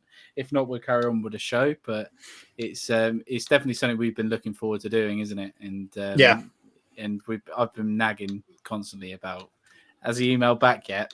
Has he emailed yet? That's all he's been hearing. Martin's been hearing. It was nice to get that email finally, though, wasn't it? And actually, yeah, it's just I understand because he's running a business and like I do, and unfortunately, it's all in the bag now, and it was just getting some final things ironed out, and they've been ironed out, and we're doing it. And basically, if this is successful, then we will organise another one, and we will increase capacity. And Jim's just here. Will we know what minis to bring, or as much as we can? We'll set that out. If you're taking part in like the big game, it'll be like bring a brigade, and we'll sort out what's in that brigade. But if you want to like organize a game against your opponent, or if you want to showcase a game, then you would bring everything. If, for example, someone wants to like showcase, I don't know, Burrows and Badgers, for example, feel free to bring a whole load of stuff and bring them down and just get people to play the game, play as many games as you can. I'll be bringing all my Dead Man's Hand stuff, my Dead Man Hand gangs. I would just suggest, because I know quite a few people have bought Dead Man's Hand apparently, so I'd just say if you've got some Dead Man's Hands with it, just bring them with you, because you only need 7 of them. So you might as well just bring them along, and you might get to have a crack. That would be quite a laugh. Have a crack. I want someone apparently wants my autograph. He's wanted in so many places. Yeah. Oh, my life is complete. Dear. It's going to be quite interesting, to be fair, because, like you said, we've never met any of you guys, and we're going to get to meet you guys and actually shake your hands, because we're actually being able to shake hands, hopefully. Ooh, that'd be interesting, wouldn't it? It'd probably be like the first major event I go to post-COVID, like restrictions if they're not in place again. But yeah, guys, again, remember, this is all subject to anything happening within the pandemic. So hopefully nothing else happens and everything's good and this can go ahead. And we're very much looking forward to it. We are. But and if anyone says to me, "What's the weather like up there?" just run, because I've heard them all before. To be fair, I need to book that travel lodge before it gets booked up. Well, I remember. Jesus, that is cheap. 28 quid for a night. That's pretty good. Wicked. Mm-hmm. Yeah. I believe we're going for 2 nights, so remember to book it for 2. Yeah. Oh yeah, we're going to Saturday as well, aren't we? It's on the Saturday, so we're going on Friday, Saturday night. Yeah, that's right. Yep. I remember. I'll book it after the stream. Otherwise, I will forget, and I'll end up sleeping in Dom's bathtub. That would be quite funny. Yeah, it would be quite funny. But yeah, so what time have we got? We got 20 past. Obviously, how the hell do you send an email on Facebook? How do you send an email on Facebook? You don't send an email on Facebook. You send a message on Messenger, Facebook Messenger, or you just send us an email to not a chance, Don's put about the bathtub. theplasticcrackpodcast@gmail.com. If you send an email to that, and we can let you know. So that's everything about CrackCon, and right. I'll just say, actually, before we go, if anyone does have a system or a game that when they got tickets they want to show off, just tell us, and we'll make sure that there's like a table or something put aside for that. Okay, but one thing that I have been told is the majority, I think, of the people that game there most of the time are fantasy and sci-fi players. So they have a lot of fantasy and sci-fi scenery, not loads of historicals. So you know how, like, when you go to a party, it's like bring a bottle. This might be like bring a hedge, right? Yeah, just like make a building and just bring it with.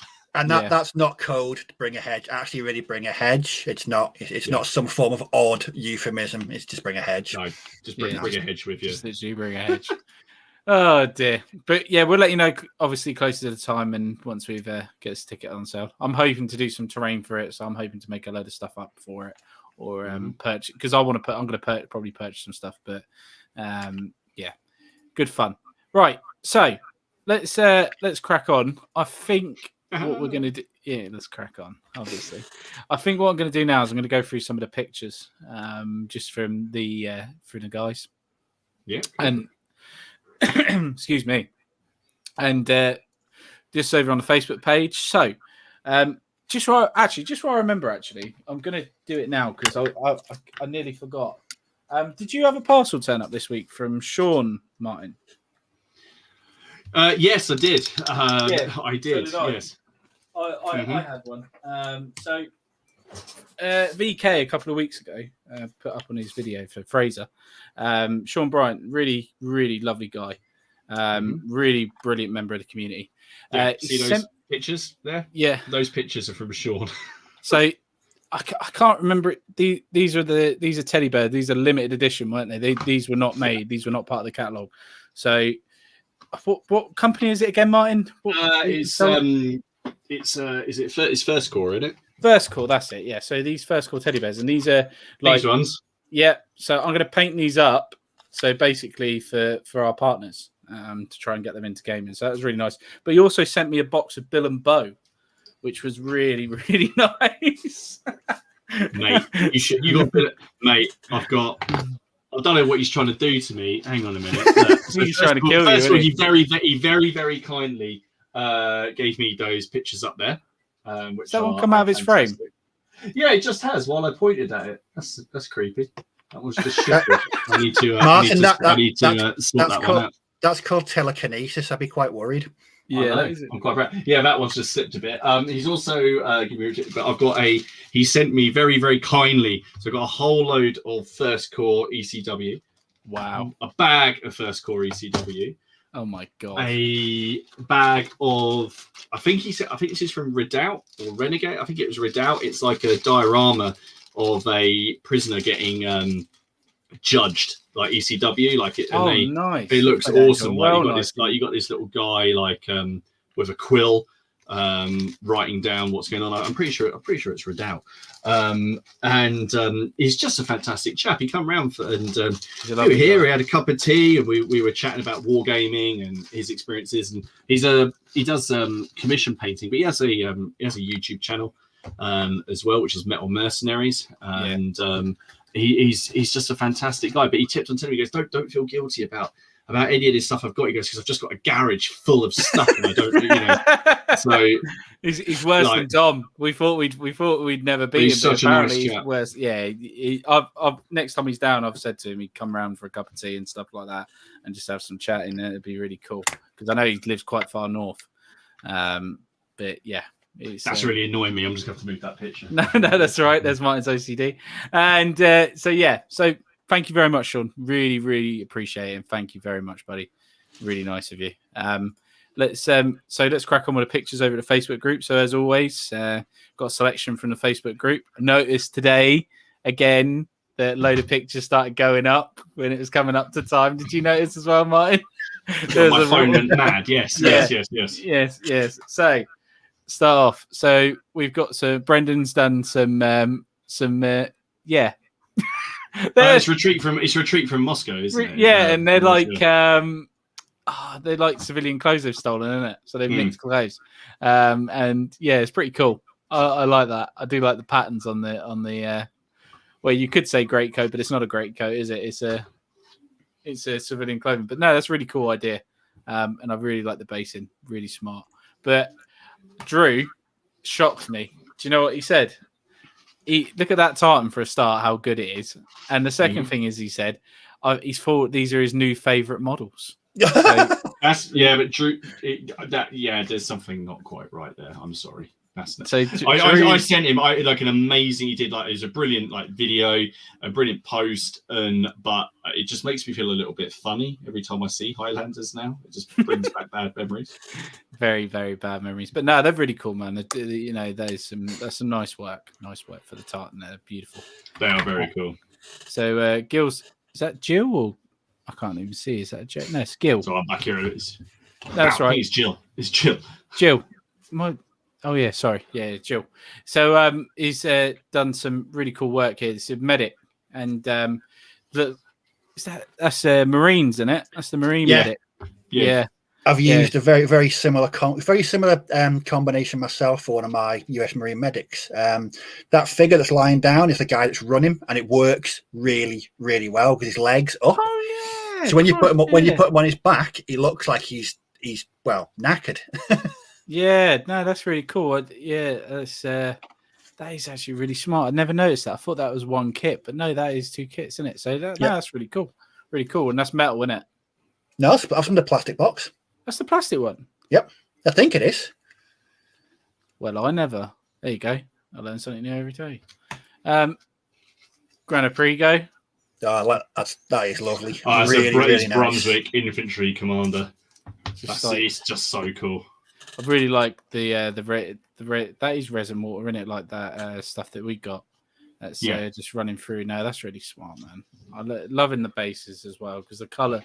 I'm loving the colors on it. I've taken a leaf out of your book as well, Martin. Today, again, another book. Do you know that little box of flock crap that you've got? That's just loads of bits and bobs. Flock crap. Oh yeah. Yeah, I've done the same thing. So I've now got a little box that's got all my leftover bits and bobs, and that's what these sort of bases remind me of because you've got bits of everything on there, which is really nice. I really like them. So well done, very very nice, James. Oh Jesus Christ! Look at these. They're very cool, aren't they? Yeah, look at them. Man. They're lovely, very very nice, James. Yeah, they are cool, James. I love the posing with the sabers. So it's really smart. Are they? I want to say they're British. Are they British or are they not? They're Prussian, aren't they? Prussian, sorry. I think Prussian. they're Prussian. I can never tell. They're just. This is a problem with Napoleonic uniforms. They're not British, are they? No, they're not British. I don't think they are. He's probably in the chat. They're fucking British, Ken.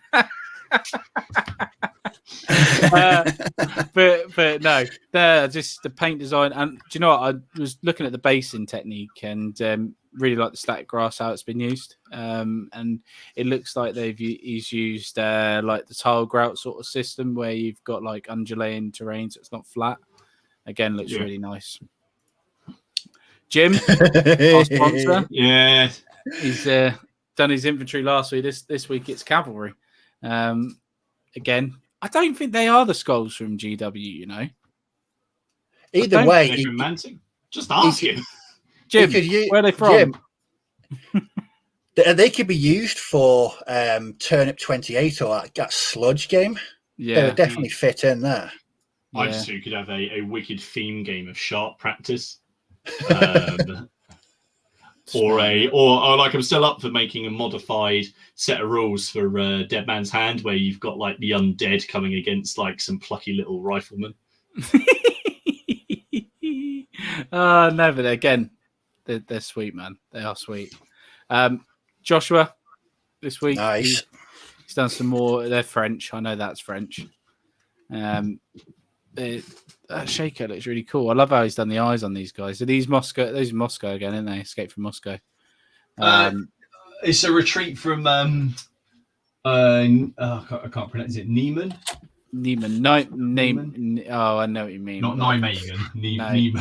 Neiman. Nijmegen's in Holland.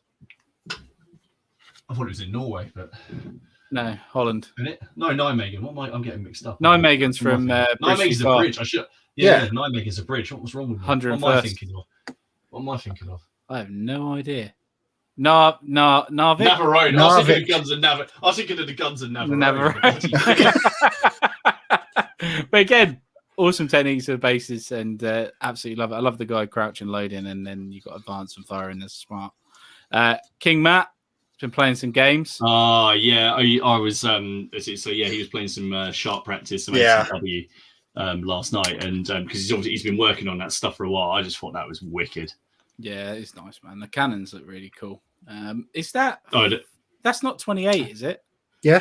It's 28 mil. It is GW. Jim says. It is GW. They are GW. Ah, okay. There you go. GW selling skulls, never. Actually, really good skulls. If I ever need some, I might have to do that as well. No, that's smart, man. Those cannon, they Perry, are they? Yeah, that's all. They're all the Perry plastics. I think he got the. That's not Perry the plastic, battle in the box. The battle in the box. Yeah. Battle in the box. Yeah, I've got that cannon somewhere. Jesus, they're nice. They're really nice. Yeah. That looks like 40 mil to me. I don't know why. Does that mean we could get the Perry battle in the box? Yeah, it does. Yeah, it does. Oh, okay. Yeah, right. Just wondering. it does. No. Yeah. I'm not on about the 12 mil thing. I'm on about the 28 mil. No. Yeah, it does. Yeah. Yeah, I think so. There you go, Jim. Can you get the battle in the box, the 95 quid thing with the discount? That's an insane box when you look at the contents of that box. Oh no! Yeah, not good. So Lee's done some. These Romans. They're Romans, but for his Numidian army, which because he wanted to have something a little bit different, which I thought was really cool.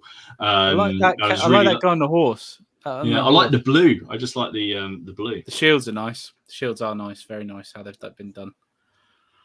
And sorry, not yawning in minutes. Yawning because I'm so bloody tired. And Paul, he's done some. So they're in the colours of Lord Hastings, and he's done the livery badge of the Minotaur head. Oh yeah, on the side. So that's very cool. So Hastings is one of the first ones that I did.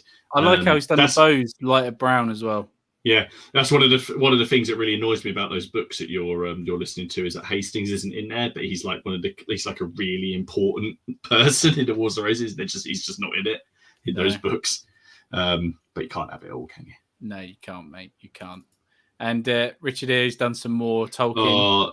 Uruk there. So there he's Uruk-hai. He's used a mixture of like Oathmark, Goblin or Orc heads on the Victrix Norman bodies, and then plonked like the Norman helmets on top, and they're just Shit, white shield of white hand. They are just so. That's his true. I hope that's a transfer and not a real, and not painted. Oh, I think he's painted that.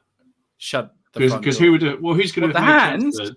Yeah, well, who's going to have made transfer to I do that? They're different sizes. You can see they're different sizes. Look at the hand spans. The hand spans are different. But I mean, I don't mean that in a bad way. I just mean you can see like. I will pay him £5 million to do my shields with hands like that on them. My God, what a painter! Jesus, I can't. Remember, this is Richard. That's Richard from Bloody Miniatures. I'm actually painting up one of your miniatures right now. Yeah, that's his stuff. It's just so cool. If you come into the if you're on the Facebook group and you search for this post, you'll see how he's converted them because he took a photo of them all, grey and just grey plastic before he did anything else with them. Lovely. Ow. Lovely. Sorry. So Steve has done some bowman. I just stabbed myself. Sorry. That's all right. Are they Warwick? I can't remember. I think he's doing. I think he's doing Lancastrians, but I think they're just generic. Just generic archers, but they look very cool. But yeah, as I say, nothing against the Wars of Roses in smaller scales. I think they look wicked. 10 mil, 15 mil. I think they're 15. Yeah. I think they're Peter Pig. There's the arrow bag there as well, which is really nice. I've heard in the books as well they use a lot more quivers. I would have thought arrow bags would have still been the fashion. They do. They use a lot of arrow. Well, they use yeah. It's a mixture, really. Yeah. Again, that book says that they use shields and they don't. So no, it's a bit of artistic license, isn't it? And then you've got Stuart over at Miniature Realms. Oh my fucking days, Stuart! You are an arsehole. I saw those on Instagram last night. Absolutely fantastic. Look at the eyes. Look at the eyes. My God, sir. That is some painting and a half. He does. He's commission painter, isn't he? So if you're interested in getting some commissioning done, that's the quality you get from Stuart. And yeah, is all I can say to that. Wow. Yes. That's for his 8th army. He couldn't resist. I was going to say, I thought he said in his videos that first of all, he wasn't going to kit bash them, and he kit bashed them, and then he was like, "No, these aren't going to be done this year," and you started them. It's just it's crazy. The way of the gamer. The way of the gamer. And then Martin probably thinks best till last now from Tony. That's yeah, that's I just love that he's included the sword from the Union Brigade in there, which I think is absolutely awesome. He's chucked that in, and it's got I just think I was just like, what madness is this? But it's absolutely. We realise I left one out, and I'm going to put it up. I'm going to load it now. That is very cool. But again, there's the versatility. Steve, you were saying this before we started the stream. The versatility of the kit and how many things you can kit bash. That kit, every kit I seem to put it with, like, it fits. Oh, that fits as well. That definitely fits. It doesn't look out of place. It looks. I mean, the head swaps that I've done on mine just look. That's how I feel about the War of Roses stuff. That's how I feel about this War of Roses stuff. It's crazy. It's just very cool. That kit's cool. And then this is from Ian, who's had a 2-year break from painting. Yes. That's the Wildcat. So Ian's also my brother-in-law. That's Haley's brother. He's had a 2-year gap. It used to just be me saying, you need to buy this, you need to buy this, you need to buy this. And now I have like loads of people, like I say, you need to buy this, you need to buy this, you need to buy this. But no, that's very cool. He got a load of Burrows and Badger stuff as well. That's his Wildcat Fighter. That miniature's about 50 mil high as well. It is a chunky piece of metal. It's very cool. Absolutely awesome. Right, guys, this is it. So you're doing it. Yeah. Right, so guys, at the moment, you can get from Jim 20% off, all that lovely goodness. But with this code here, you get an extra 10% off. 10%. So you're on 30% off from Jim for Perry's. Warlord, so that's 30% off. Yeah. Oathmark. Oathmark, Mantic stuff. Anything on there, isn't it? So it's 20% off retail, standard, and another 10% off with this code. So 30% off means that you'll get a box of Perry miniatures for about 13 quid. 13 quid, something like 13 that. quid, something like that. Yeah. Which is nuts. Look at Steve. So, Steve, I just want to tell you now that if you bought 2 boxes of Mercenaries, right, that's 80 miniatures for under 25 quid. And that's an army. And that's an army for £25. Look at this. PCP 10. Remember, as Ken said, if you just message him. If you can't see what you want in there, and just message him. It's done in plastic, and he will message you back. And Jim is very quick. He will be stood by his phone right now, I'm sure. He is, because I'm messaging him right now. Before everyone else, I need to say 30% off. That is just absolutely ludicrous. So your 20 quid box with 30% off. That's just crazy. So I'm going to have to work this out now. So I'm going to have to get a calculator and actually do this and work out how much it is per module. And remember, that's I think it's Napoleonics as well, guys. Napoleonics. Yeah. So the 48 box of Napoleonic French. It's crazy. Oh, Jesus Christ. And as I realised as well, though, the Perrys do make some terrain. They make some awesome little buildings. They've got like a cool barn. They've got the ACW buildings. King Matt, I know if you're watching this, they've got the ACW buildings. That discount will apply to those because they are Perry plastic boxes. So he should be able to get those. So you'll be paying like tenner for those really nice plastic buildings. Yeah. Just so you know, Martin, you'd be able to get that battle in the box for $66.50. Well, okay. Well, the thing is, Ken, now you've told me that, I'm sitting there going, do I need another English Civil War army? No, because it's all right. Dom needs it. Dom said he'll have it anyway. Oh, okay. Well, I'll find out. I'll work out. Damn it. Shut up, Dom. Shut up. Go away. Yeah, the Napoleonic full boxes from Warlord are available too. Yes. Can you get the Rorke's Drift thing? It's very possible. Ask him. You'll have to ask him. No. Yeah. Do you know what this reminds me of? Does anyone Kids watch in a sweet shop? Does anyone watch Peep Show? I've heard of it. All right. Well, I'm not going to continue the analogy if you aren't familiar. It wouldn't make any sense. So, No. But yeah, kids in a sweet shop. Have you seen the episode where Super Hands follows them to the Quantox? Yes. And he says, tie him to the bed so he can't take any more drugs. Yes. Yeah. Okay. My favorite episode of Peep Show, so I have to say it, is when he joins it. Oh no, it's not Peep Show, is it? It's the Mitchell and Webb look, isn't it? Where they're playing Germans in World War II. Oh yeah. And they're dressed up as the SS, and David Mitchell looks at Robert Webb and he goes, "Can I ask you something?" What? He goes, "Are we the baddies?" Yeah. He goes, "No, what would you think? We've got skulls on our uniform. Are we the baddies?" Are we the baddies? So I've worked it out. Each miniature in that Mercenaries box set is 36p. Yeah. 36p a mini.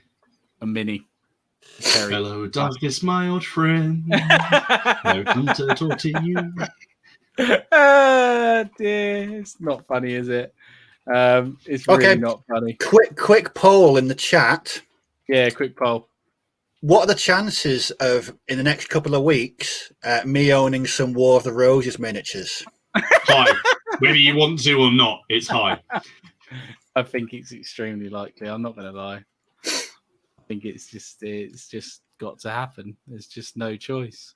This podcast is dangerous, man. Dangerous. But it's very good because if you're not sticking rigidly to so like the English Civil War cavalry that I'm doing 9s. So 2 boxes of cavalry almost gets you 3 units, and I just needed that one more sprue for that 3rd unit. So Jim's your guy for that. So you're getting like 4 guys on there, with a brilliant, great discount and great service, and now I've got 3 units of cavalry out of it. So it's gone a bit. Oh God, it's gone nuts. And I've just worked out the best value box set you're going to get from Jim, right, for miniature, is the Austrians. You get 48 minis in it, okay, and it works out at 29 pence a model. just crazy. You can't get any minis for 29p a model. 30% off. That's absolutely nuts. Jim, But thank you very for the much. hobby. Thank you for sponsoring the podcast. And guys, please support Jim. Because yes, it's I think your phone's going to be going off, mate. Enjoy. Yeah, I've just done mine. So I've got that. The thing is I'm running out of room and places, and Haley's going to kill me. And oh god, mate, I completely forgot about that 95 quid box though. I completely forgot about that, dude. That ACW box. I haven't, but it's and the Zulu box. And the Zulu box. If you can get the Jim, if you can get the Zulu box, mate. Dear. 8 episodes time, Ken will be like, why did I buy 10 boxes of these? I've already put an order in. Jim's already delivered. I've already done one. Yeah. We got a little bit of a what's the word? We got a bit of an advancement on the code because we're good men. And Jim's been pointing to us for 5 days. Try it out. Steve will only have boxes of water roses. He'll wear night pajamas on the next screen. Jim has just said he's literally plugging his phone in right now. And he's just said, no, Jim, no. Did he say, Jim, can you get that Zulu's box? Yeah, I think that's what he's talking about. How much is the box, Martin? What's the price on it? I don't know. Isn't it like 150 quid or something like that? Is it? I didn't think it was that. Well, it won't be that much. Well, there's a collector's edition one. And then there's the Viz. Yeah, it is. Oh, Jesus Christ. No, I'm fine. I've got my rebasing my empire and stuff like that. Oh yeah, that sounds like so much fun compared to Zulus.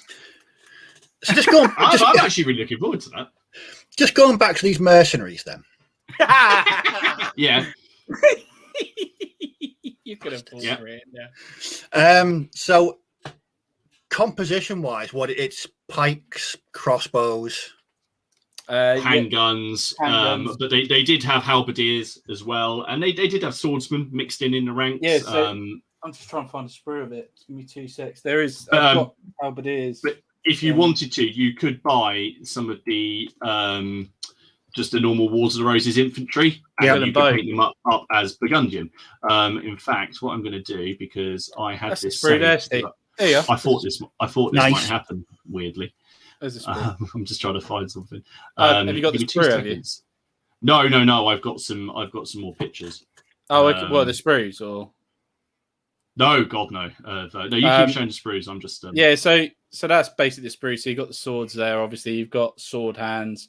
This is like the purvey shields, and then at the bottom here you get 6 options to like put axes and what.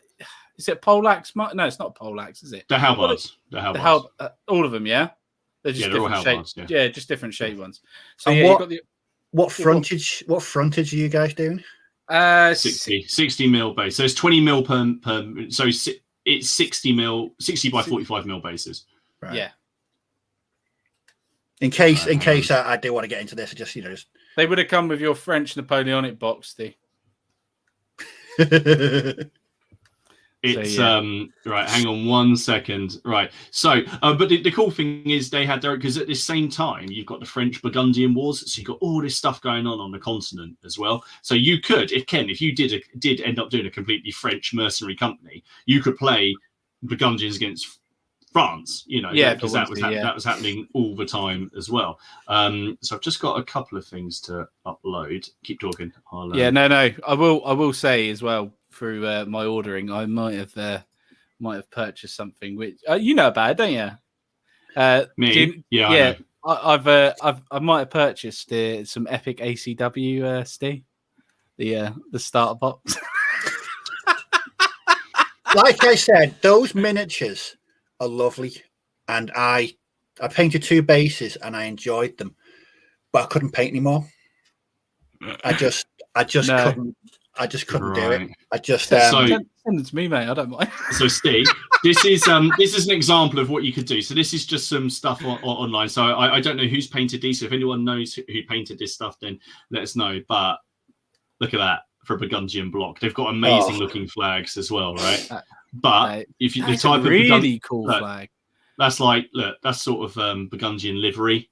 That's all Burgundian stuff, like and also like that for officers and mercenaries. Look at that purple and white. So it's not that far removed from Lancastrian kind of stuff, but it's a lot of fun. That one in the top left is the entire Royal Arms of Burgundy, like on one tabard that someone's done. But yeah, it's a lot of fun. But yeah, you could feasibly, do that, and you could play them. You could be allied to Yorkists, and in fact, in the campaign thing I'm doing, we've got a little system for using mercenaries and purchasing them for your armies before the battle. But I'm not going to go into it, but basically you've got a faction treasury, and normally you've got to do some yearly payouts. But if you want some mercenaries, you can pay in the meantime. So you could, if we were doing it, like say me, Ken, and Doc, say our four of us were playing, we could like bid for Steed to join us, like on our side in a game. How much you paying? And he can use either morals or actually take the gold. That's pretty cool. So GP's put Evil Jim Reaper. I like this. I'd be very helpful. All right, so he's being very helpful. Wonder, someone's put here, just put in this That's out him. there. Zulu That's fans, the £300 with all the train can do 250. The £200 would be 175. Jesus Christ. I'm still thinking about the ACW thing. That's my that's what I'm currently. I don't know the Zulu thing. Obviously, I want to do Rorke's. Oh, see, I'm now actually thinking about it. Dom, you're an absolute bastard. He's an evil man. He's an evil man, Dom. He's just. I sent him 4 models, and he sent you a right? box. And he sent me like a whole box. Was it 4? It was free. It was free. I think I sent him 3 models. And he sent you 10 times the amount. Yeah. How do you have multiple boxes of the same type? I gather on Jim's site. He'll get that. He'll pick that up in a second. Yeah, that's I'm sure he James has put Ken's already forgot about War of Roses and moved on. No, do you know what? That's one thing that don't interest me is the Zulus. Don't interest me. A bit like the Vikings. Don't. No. I'll play the game. I'll play a game. I'll play the scenario of it, but I won't collect it. Do you remember when you said that you weren't going to collect Wars of the Roses? Because I do. I can find the episode. Is there any sound bites of me saying that? Man, there's probably sound clips of me saying I'm not. I only paint Germans. Virtually everything. Yeah. I don't think I've ever said there's nothing I won't paint. It's the thing is, I was thinking about this earlier. I've got quite a lot of projects on the go, but I'm quite happy at the moment because I don't feel overwhelmed by any of them. I feel quite happy with where I am at the moment. I'll tell you what, though. I was looking on the Perry's website in regards to this right here. Just give me 2 seconds. Let me get it up. This one here. This is what got me more than anything else. Where is it? This. So this right here got me. Yeah. And I was just like looking at it and I was thinking, that is some good value.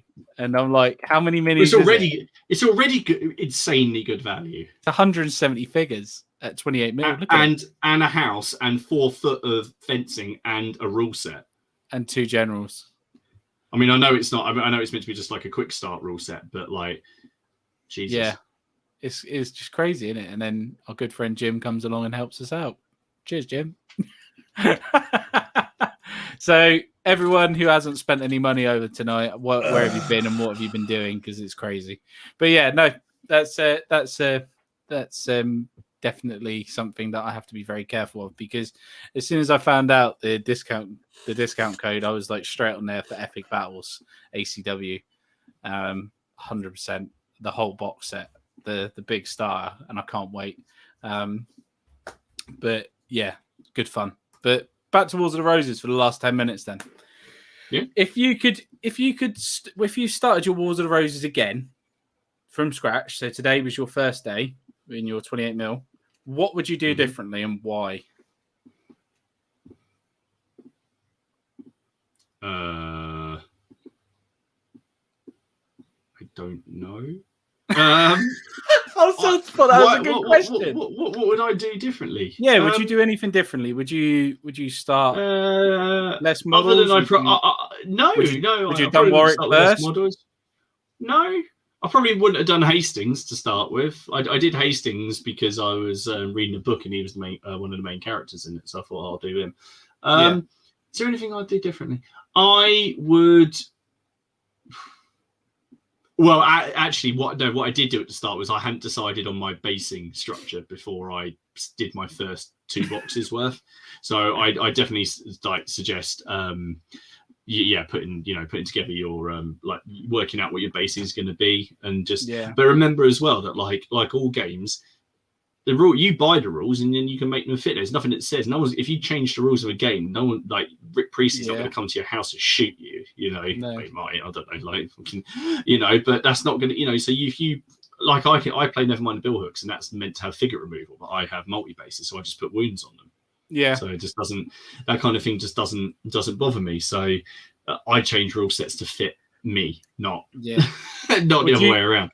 Would you like what I've done now with my wound counters? So like my bases that I've done. Would you do? Would I do those? Yeah. Well, I'm kind of in 2 minds about it because I still like having loads of dead bodies on the battlefield. I don't know why. I think it looks cool. And it's just that the recent games I've played were really big, but it just meant I ran out. But the game that we played last week, because we were only effectively playing with 1 brigade per side, I had more than enough and it was fine. So I'm quite happy. I think I'm going to keep that. I might make them as like a placeholder or something until I build up some more, until some people bring out more like plastic casualties or people want to paint them and send them to me. That's fine. I think I've got he sent me some Wars of the Roses stuff as well. Stuart did. He sent me some Wars of the not Stuart, Sean. Sean, sorry, not Stuart. Got a picture back up. I'd just like to say while you're doing the things.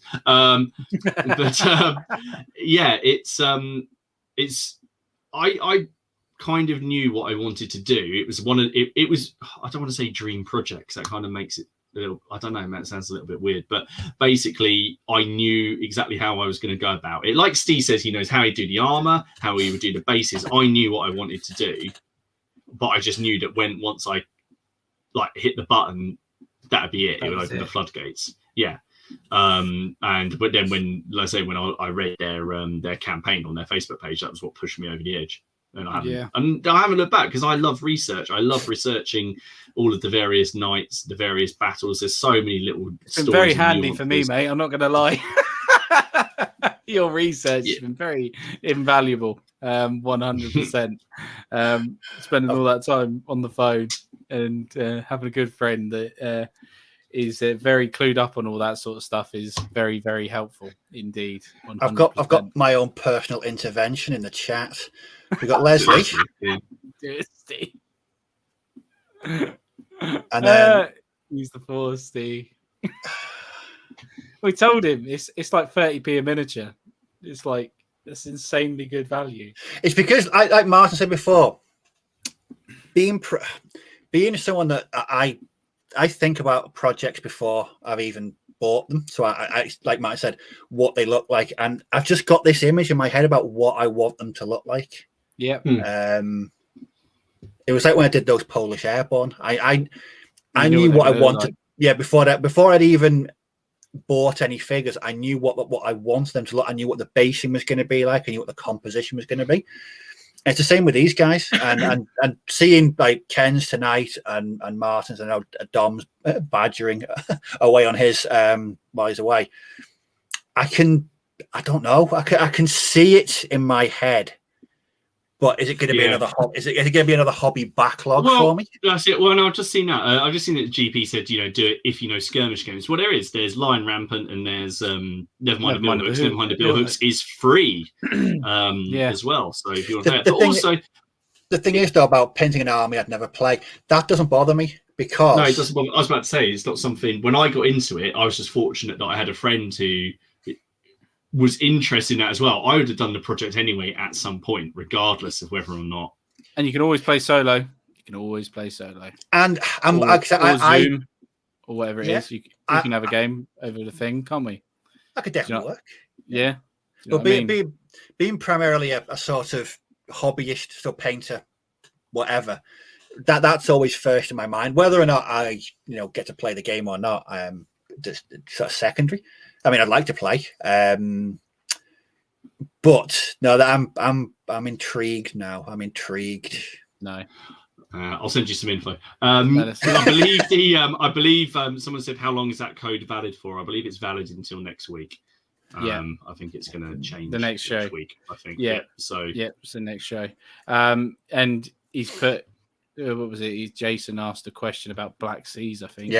Yes, he can get hold of Black Seas. It's pretty much anything plastic warlord related. Jim can get. Which boat game is that?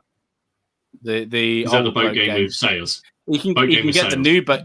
Yeah, the boat game with sails. The boat game with engines. You can get that as well. So I think there's going to be a few people. There's the big boat game of engines and the little boat game of engines. The little boat game of engines. The big boat game of engines, but they're littler. the boat game that is the best description. It's the big boat game with engines, but they're what littler. Yeah, they're littler. What about Mantic's boat game? Yeah.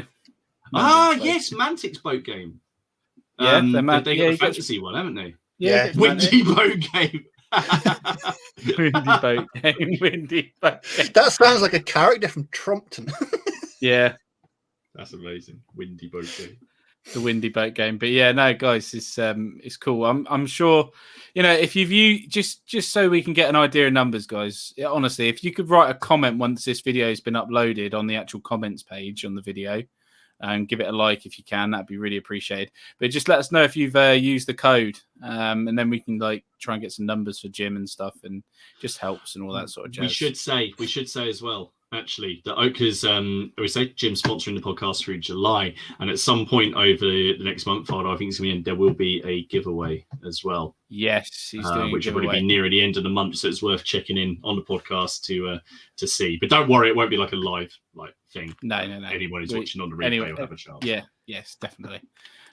So the windy boat game that has actually cracked me right out there. So Jim's put, you mean Black Seas? I mean, Armada. Yeah, he's talking about Armada, isn't he? The Mantic game, is that right? The windy boat game with orcs. Yes. Yeah, that's it. Fantastic. I mean, but thank you. And it's just awesome. So make sure if you hit Jim up if you need some stuff. I know. Oh man, I'll fucking. We're going to be having a chat after this game. I'm surrounded by sprues already. I know, dude. Look, I'll pick up. Hang on, just wait. Here's my Wars of the Roses. Just wait. Here you go. There's my Wars of the Roses right there. Unmade. I know it's wicked though, but you'll use all of that. I mean, I've got the cool thing is as well. If anyone's watched, we had our Test of Honor game. We got the battle report up, and in that game, you slowly build up your forces. The Link campaign, so you're adding 2 or 3 models each time. And Jim's got a perfect website because you can order 2 or 3 extra samurai or ashiguru or stuff like that. And so that's what I've done. So we can keep leveling them up so I can lose with more models next time instead of just... Do you know the other thing as well? I wasn't sure if you could get it, Martin, was the books. Can you get the books, Jim? I never should have asked you. I never thought the rule books. I didn't know if you could get those. Shut up, Ken. I wasn't too sure. If you get the rule books, that would be interesting. I'll give him a minute just to find out, but... He's probably killed. His phone has probably exploded in his hands. Yeah, he's probably. Yeah, and he's probably actually sat going, am I actually gonna oh Jesus, yeah, from Warlord. Yeah, so say the Black Powder rule book or oh yeah, he can. Yeah, he can. Oh god. Well, and I did see someone saying here, so next CrackCon will be a large Wars of the Roses game. I'm up for refighting Towton. I'm up for that. 1-to-1, yeah. 1-to-1, yeah. We'll get that. We'll go with the medieval figures, 60,000. That's what we'll go with. I read someone who goes, I genuinely read something the other day where it's I reckon it was 8,000. It's really? I'm pretty sure that they didn't inflate it by like 52,000 people. I'm pretty sure that they got there was that quite bit. a few dead corpses that were found. There's quite a few, yeah, quite a lot. It's not 60,000 on the field. It's going to be like between 30 and 40, I reckon. But I mean, they did pretty much empty every single village of people. So 30 to 40,000. Let's do the maths with Dom's painting. What's that? Reckon, 3 days, 4 days. Yeah, with livery, 4 days. Five at a push. Yeah. If you want them based though, 6 months. No, I'm joking. Sorry. Dear. Cool. I want to know how Dom gets on with those War of the Roses things, because we'll find out in a couple of weeks. He's not a fan of putting together lots of multi-part models. No, he hates them. There are a lot of multi-parts with the Perrys, which I love. That's what I'm looking forward to. He's killing. Right, so guys, next week, is it Martin or Steve hosting? It's me next week. It's Martin. So it's Martin and Steve. I have no idea what they're going to do, so it's up to them as co-hosts. We might have a different intro. We might have a one-off intro for the annual Steve Martin takeover show. Yes. Right. Maybe we'll do our roulette. We could always do our roulette. Yes, that's definitely an idea. I like the idea. Should we do viewer roulette? Yes. Oh my god. So fantastic. So yeah, have fun with that next week. I'll be in Somerset drinking cider. Oh mate! Oh well, you make sure you wear some blue and white livery then. Yeah, I will. Yeah. You know what I'm like. I probably will. I know what you're like. You probably will. Yeah, exactly. Guys, it's been great having you on this week. Again, don't forget to head over to Jim's store. Thanks very much for joining us this evening, guys, and thank you on the replay for watching. And we'll see you again. Make sure to keep an eye on the Facebook group for CrackCon 2021. Take it easy. See you later. Bye bye.